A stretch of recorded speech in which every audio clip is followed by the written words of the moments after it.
Hello, good evening. Rajiv Chopra here from the Dusty Mike Chronicles. I'd like to do a short, how would I call it? A thought experiment with all of you. And I'm going to start by giving you the context.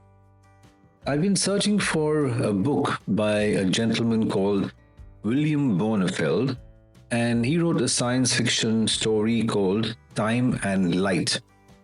The novel's reviews were quite bad, but that doesn't matter because it's the concept behind the novel that I find absolutely fascinating.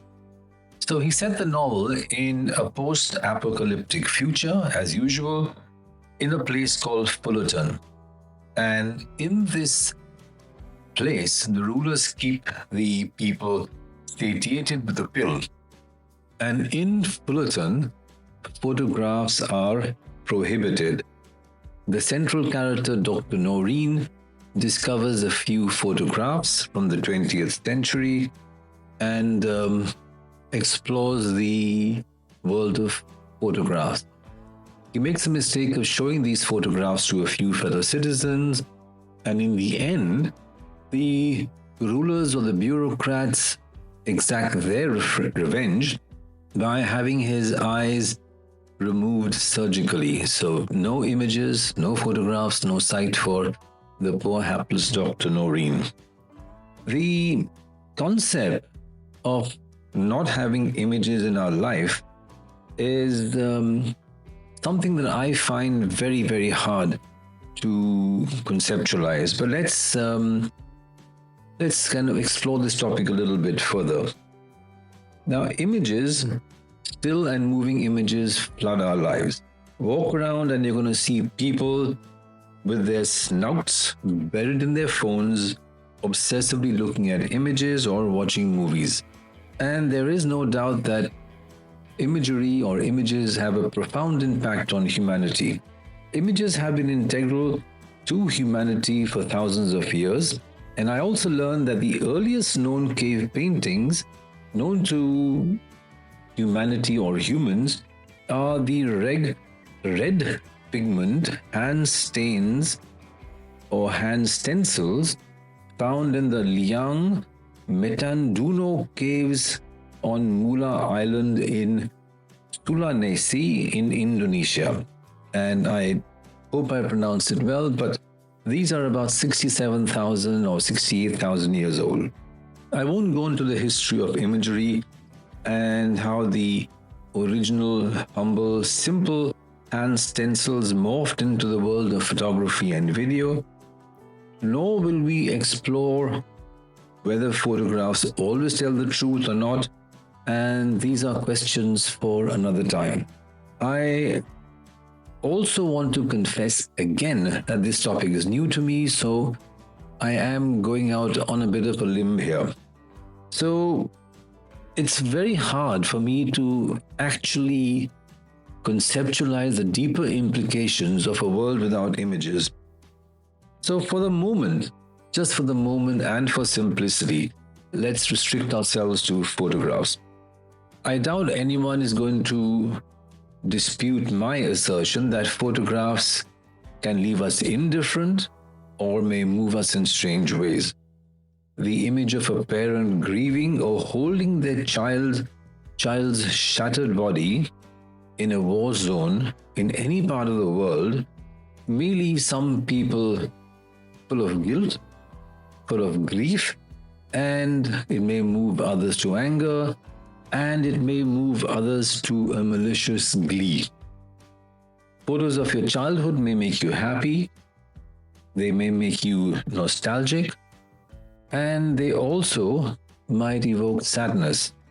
Childhood photos may evoke memories you cherish or those you wish to bury.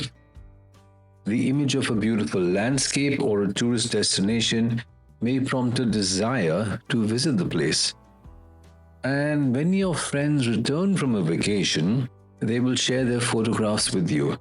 And you may agree with me when I say that we are probably the only, or maybe one of the very few animal species in the world that uses images or creates images. Maybe chimpanzees do, I don't know, but let's for the time being assume that we are the only species that uses images or allow images to influence us, but no other species uses images in the way that we do. So now, what happens when you remove images from our world? How do we share the memory of a trip? Will our verbal or written vocabulary become richer? Some of you may remember the days when we wrote long, evocative letters by hand, and one day emails and short messages with attached images and emojis replaced letters. But even in those days, when we wrote letters, photographs and paintings surrounded us. So I struggle to conceive of a world in which we have no images, zero. Will, for instance, the past change?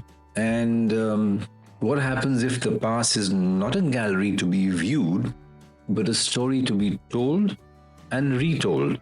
Will these stories be less about accurate descriptions, accurate recall, and more about emotional truth or emotional falsehoods? Would the world look different? Would a scan of our brains look different? Would language change, or would we revive language? Think of the wandering minstrels of the past who used words and music to tell their tales. Think about Socrates, who only spoke but did not write. And what really would happen to the commercial world if there are no images? Think of the advertising industry. How would an advertising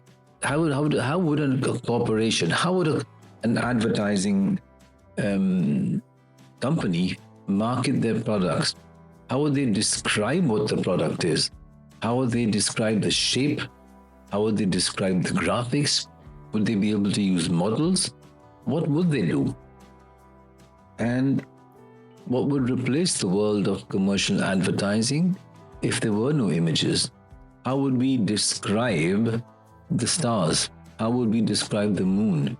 How would we describe a river flowing through a valley? How would we describe a sunset? How would we describe a sunrise on the mountain? Or how the sun kisses the peak of a mountain? How would we describe a snow-capped mountain unless the person who you are talking to has seen one? Think about how images dominate our lives, and then think about a world in which we can see, but there are no images. If you have any thoughts, if you have any ideas, if you have any theories, let me know. Do share your thoughts, do share your comments, and I will see you next time. Do share the podcast, do share the Dusty Mike Chronicles, do share the publication, and yes, I will see you next time. Rajiv Chopra from the Dusty Mike Chronicles saying goodbye for now. See you next time. Ciao. Or in the Chinese word, Sai Chien.